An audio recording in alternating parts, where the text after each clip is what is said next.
This is going to be a short history of the Bible for those who haven't had the time or the money to donate to go to catechism in the Catholic Church. We're going to start at the beginning, in Genesis. And God created the earth and everything upon it and everything under it. After he had done this, he created man in his own image. The next morning, man got up, grabbed a hold of his hickey, and he says, "What do you expect me to do with this?" And God says, "Oh, I forgot. Lay back down, and I shall remove a rib, because I run out of other materials to make it with, and I shall make you a woman." From that woman, called Eve, and the husband Adam were two children, both males. From these males came all other human beings since the beginning of creation. Being that there was only two males, apparently this is why that over 50% of all Catholic priests are homosexual, because apparently this is the way that God desired man to be. Now, the man who started religion is commonly known as Moses. Now, Moses was born in Egypt, the son of Jewish parents.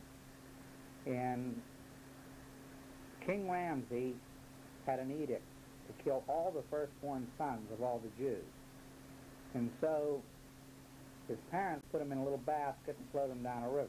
And just by coincidence, the Ramses' daughter, the princess, picked up the little baby Moses, took him home, and raised him, along with his brother Aaron. As he grew up, he noticed that the enslavement was not quite right that was perpetrated on the Jews, and so he went and talked to God, and God said, "Look, you are the one responsible for freeing the Jews from Israel. Go to Ramses and talk to him and tell him to let thy people go." And Moses said, "Look, I talk with a lisp, and by me doing this," he says, "I'm not the perfect one to do it." And he says, "Do as I ask. Go forth, talk to Ramses. And if Ramses doesn't agree, I'll take care of his ass." So the first time that Moses went in to see Ramses, he says, "My God is more powerful than your gods, and so if you don't let my people go, he's going to do some bad shit unto you." And Ramses says, "Bullshit," and called his men in, and they threw two staffs down that quickly turned into snakes. And he says, "There to you, Moses." And Moses says, "That ain't shit. I got a bigger one than you got." And so he threw his down on the ground, and men have always been saying who got the biggest one. And he threw his bigger one down, and it turned into a snake and ate the two little snakes. And Ramses says, "I still am not going to let your people go." And he says, "Well, I'm going to go tell Yahweh of what you said." And he did, and God said, "Don't worry." And what he did, he turned the rivers into blood. And so Moses went back to Ramses, and Ramses said, "I don't give a shit, okay? We'll wait and get the water out the well. That ain't going to do it for me." And so he went back and told God, and God says, "I'm going to put a plague. I'm going to make people so damn sick they're going to be throwing up." And he did that. And then he did another plague, and he did the third plague. And Ramses still said, "Piss on your God." And so Moses went back to God and told him, he says, "Okay, I'm tired of this shit. What we're going to do," he says, "even though they didn't do anything bad to us directly, I'm going to send the angel of death over all of Egypt, and I'm going to murder and slaughter every firstborn Egyptian in the whole country, even though they're innocent, because I'm pissed off at Ramses."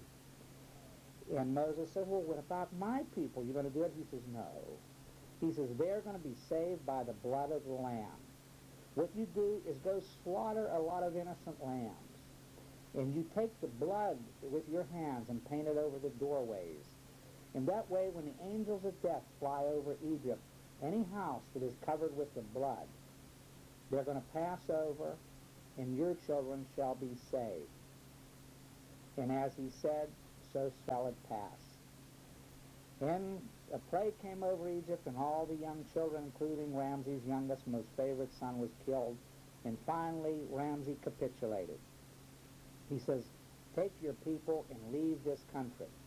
With that, the great horde of Israelites moved on in their search for the promised land. But after they left, Ramses, again, he got second thoughts and said, I'm pissed he killed my kid. And he sent his soldiers to follow and slaughter the Israelites. And they reached the Red Sea. And Moses again looked back and says, oh, God, they're going to kill us. And God says, don't worry, I took care of them before. I could take care of them again. And he parted the Red Sea, and he says, cross through Moses, which Moses did. Took every one last of the Israels across the sea.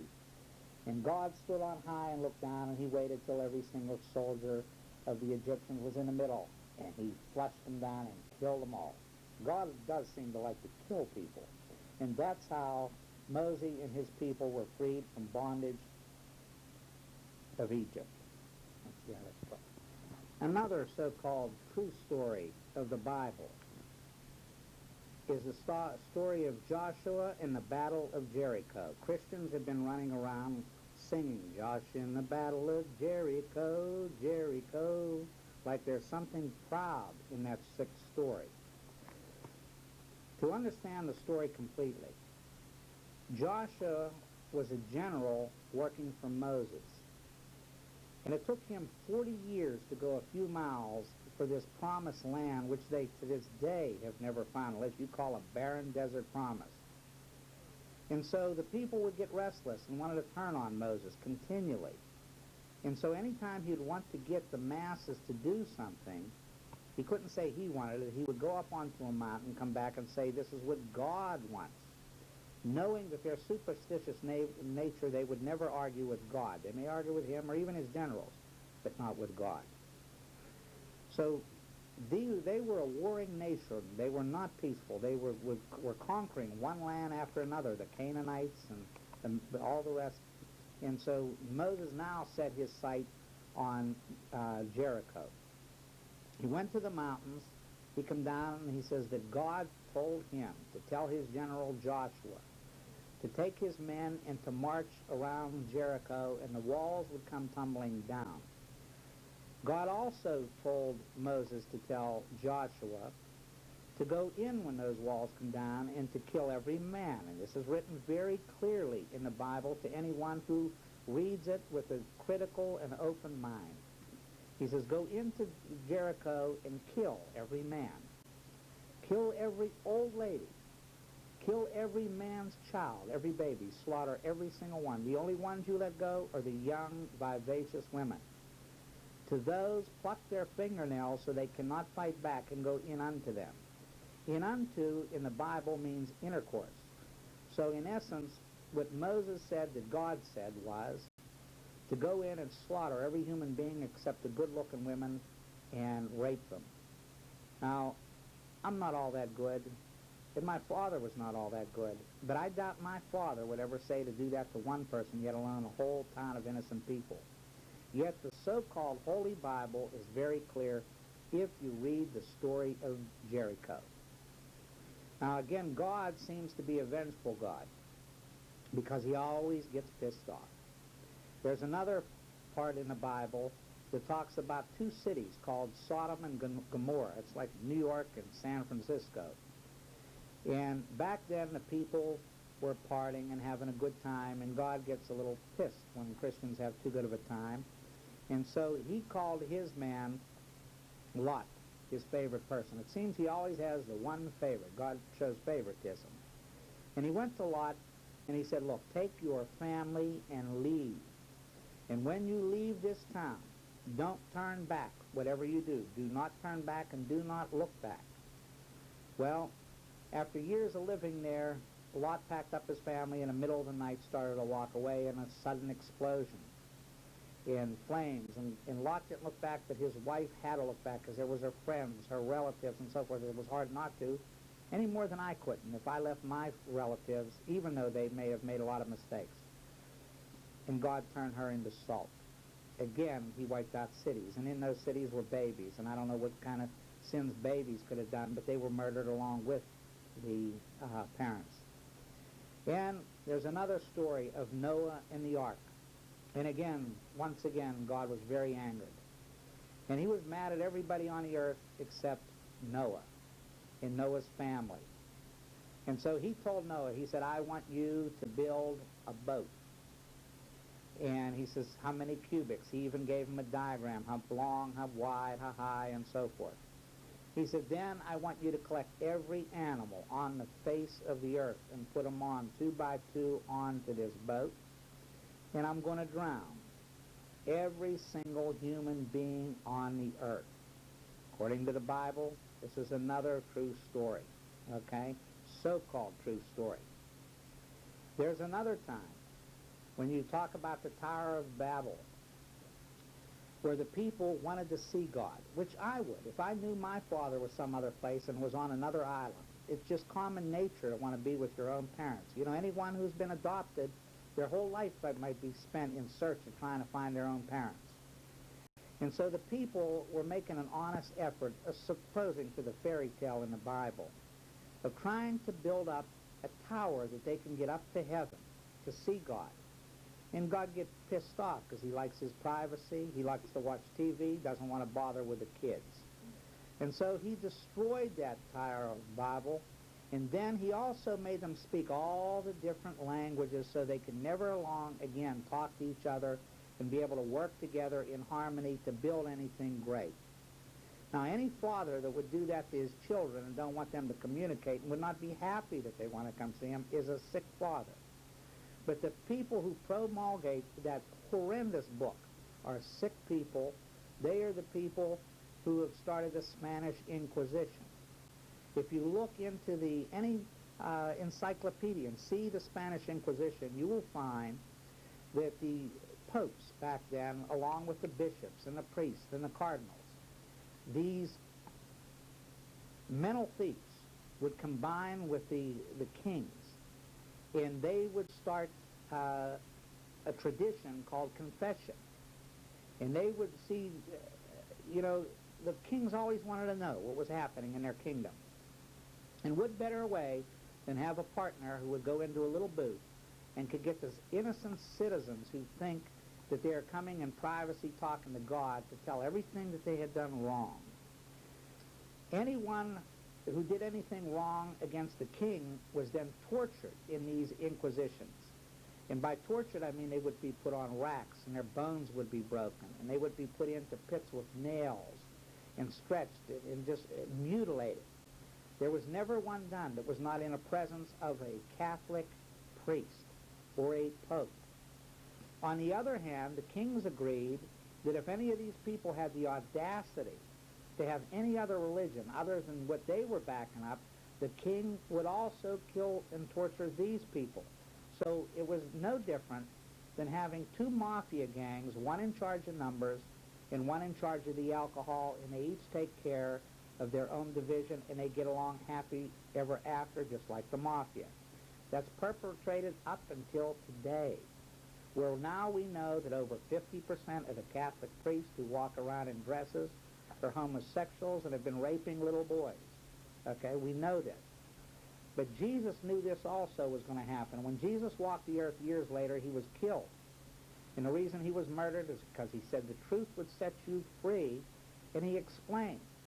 People, he says very clearly, he says, those who pray in public are hypocrites. He says, be not like the hypocrite who prays in public. Now, you show me one church that is not public, and I will erase every little bit on this tape. All churches are public. Jesus said, go home and pray in private to God who is within you. But the people like the people who are taking money and that tithing, 10% off of people for years, have been taking this money from people pretending that they have some kind of special contact with God. Jesus never even declared to be divine. In the Bible that they walk around with, you will find that when they asked who he was, he said, I am as ye. And they said, well, we heard you have done a lot of things. He said, everything I have done, you can do, and you can literally do much more than I have done. He was no different. He was a radical. He tried to teach truth. And because of teaching truth, he was condemned to his death. And he did not want to die. Okay? He had to be turned in by a traitor amongst them. He didn't surrender himself. They had to look for him, and he had to be pointed out for a man for 20 pieces of silver. So to say that he came on the earth to do that was a total, outright, another fairy tale fabrication. Anyone who makes a complete study of the Bible may just as well spending his time making a complete study of Scrooge McDuck, okay, and seeing everything that he's ever done, because there's just as much sense in that book without the sickness, without the perversion. If you will notice King Solomon. King Solomon was the most favorite man of God. King Solomon had 300 wives and 700 slaves, concubines. That's 1,000. Now, if he went to bed with each one once a day, it would take him 3 years to go around to the first one that he was with. Now, apparently, God also likes men to have a lot of women. It tells you in the Bible that woman is second unto man. I can understand men believing in the Bible because the Bible teaches the woman should be the slave unto the man. But any woman who ever believes in the Bible that reads it has to be totally insane to give up her logic and reasoning to believe in that kind of nonsense. There's not one grain of truth in the Old Testament. The stories of Daniel in the lion's den. Daniel in the lion's den, he threw it and God come down and closed the mouth of the lion, and everyone knows that. And he's a man of God. And a man of God should be forgiving. But when he got out of that den, okay, it's also written in that sick book that then he had the wife of the king thrown in with her sisters and her children back in, and the lions ate them up. Okay, now this is a man of God that would do that, and it wasn't them that did this transgression against him. There's another story in the Bible of a priest who was walking into the temple, and little children, there's always little children that said, "O ye bald head, O ye bald head." And the priest called unto God, and God sent in a bear and ripped those children into 40 times 4 pieces, ripped them to shreds. Now, to rip little children apart for calling names is not the kind of God that I would ever pray to. To understand why religion, organized religion that is, has existed for so long, kings who are thieves would get together with priests who are liars, and they made an unholy pact. And that holy pact was no different than what the mafia has done, where the mafia will take over your city. One group of the mafia or one family would maybe take care of the numbers racket and the prostitution. The other one would take over maybe the gambling and the moonshining. Well, the way it works between all organizations, all religious organizations in all kingdoms or countries, including our own, is the job of the churches are to keep the people mentally in slavery and to teach them to be nice people, to be humble people, and to vote for their elected officials or, praise their king. In return for causing them to become subservient to the government, on the other hand, gives the churches a free rein not to pay taxes and to steal as much money off the people with their so-called tithing, that 10% charge insurance policy to get to heaven. And so the idea is if they keep the people quiet, they get all the money they want. And the government gets all the money they want through their thievery called taxes. And it's an unholy alliance that existed from the very beginning of the first and earliest kings and back into the Roman days where the first popes started. Most people aren't aware, but many of the popes were black. The first popes were all warrior popes. They would go in and conquer other lands, not by a cross, but by a sword. These are the ones who started the Spanish Inquisition. And under the Spanish Inquisition, which, by the way, there's encyclopedias that you can look up these facts and understand these facts. An Inquisition is just what it says. What they would do, they would make an alliance again with the king, and they would start confessionals. The kings wanted to know if anybody was doing anything wrong in their kingdom. So they would make a deal with the priest to take the innocent people into their little rooms and lie to them and tell them they are confessing in private, which they weren't. If the kings found that they were doing something against their kingdom or their monarchy, they would take them into the Inquisition, put them on racks, and stretch them till their bones broke, bust their knuckles, pound nails through them, the same as Jesus. On the other hand, if the priests found out that they were thinking of any other religion other than the one that they supported and they collected cash from, they would be put into the Inquisition. There's been 7 million people that were put through the Inquisition, burned as witches, and there was always a priest at hand saying, repent before we kill you, before we burn you, before we drown you, before we mutilate you. And this was all done in the hand of God. We know today, that over half of the priests have molested little children, little boys. This is not a new phenomena in the 90s, The truth is finally coming out as Jesus claimed. The truth is coming out because of programs that a lot of people take for granted, like Inside Edition or Hard Copy, and the newspapers are now getting on the bandwagon and are exposing these skirt-chasing old men, that tell you not to have sex while they're having more than you've ever dreamed. This is now coming out. I would be afraid to send a child, into the dominance of one of these Dracula-like temples and tell him to listen to what that man says. Any man who does that today with an open mind is responsible for anything that he brings onto that child. Jesus told people, don't go to church. He says, be not like that hypocrite who prays in public. Go home in a closet and pray. God is everywhere. Why do you have to go into some building? And why do you have to give someone else 10%? If they wanted to help their brothers so much, and there's people starving all over the world, we wouldn't need a Sally Struthers to go out there and beg to feed little starving children over the world. If the Pope would only get down into his basement to take those works of art out and sell them to millionaires for billions and billions of dollars, and take that and give that in vegetables and fruits and feed these people. But no, they want you to keep having children so that you can keep perpetuating that myth and keep having children that will funnel more money into their evil pockets year after year after year. Sooner or later, there will be a second coming. There will be an Armageddon. But the second coming will be another man who comes on earth and tells the truth, and he faces the same challenges and the same risk of being killed as Jesus was. And the Armageddon is not going to be a war between some fictional devil and God. If God is all-powerful, why should he even bother? He could knock him off yesterday. Why does he have to wait for this the future? Doesn't the devil know he's going to lose? Can't he read the Bible?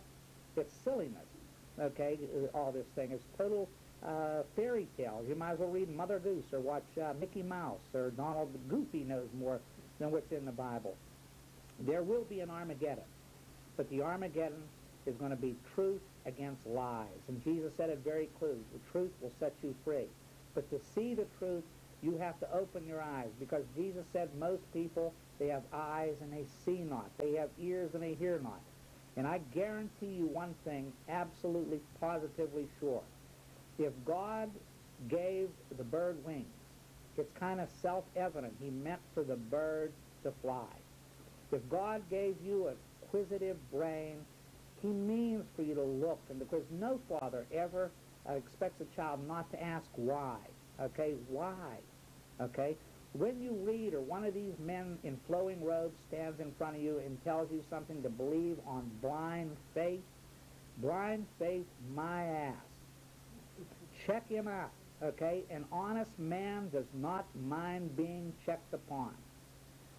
Then and only then will you know the truth. Don't deaden your brain to the opium that's given by all the churches in the world for their own personal gain. There's 1,001 different religions. There's the born-again, there's the Methodist, there's the Protestant, there's the Buddhist, there's the Mohammedans, there's many, over 1,000 different religions. But they all have a common thread. Number one, every one of them says they are the truth and the light, and they will set you free, and all the other religions are full of crap. Now, only common sense, just like the daily number, The chances are that if there's 1,000 and they're all preaching different, only one of them could be right, and maybe even that one may be wrong. They can all be right. Second of all, they all tell you to pray for anything that you want. But boy, the only thing that answers for them is cash, coin of the realm. Money, that root of all evil stuff. They want you to send 1/10 of everything that you get. And if they can talk enough idiots in there in sending 1/10 of everything, that I wish I had an insurance company like that. If you can, instead of sending them their 10% to go to heaven, I'm going to start a church of discounts. It's going to be a Farmore. It's going to be a Gabriel's. For 7% of all the money that you earn, you send to me instead of the church, and I will get you in heaven, and I will give you an absolute guarantee. You have nothing to fear from the devil, and nothing to fear of going to hell, and I will back it up with a written degree that if you do go to heaven, if you do go to hell, I will give you all your money back with 10% interest, and I will sign to that effect. The greatest insurance fraud ever perpetrated on human beings is religion.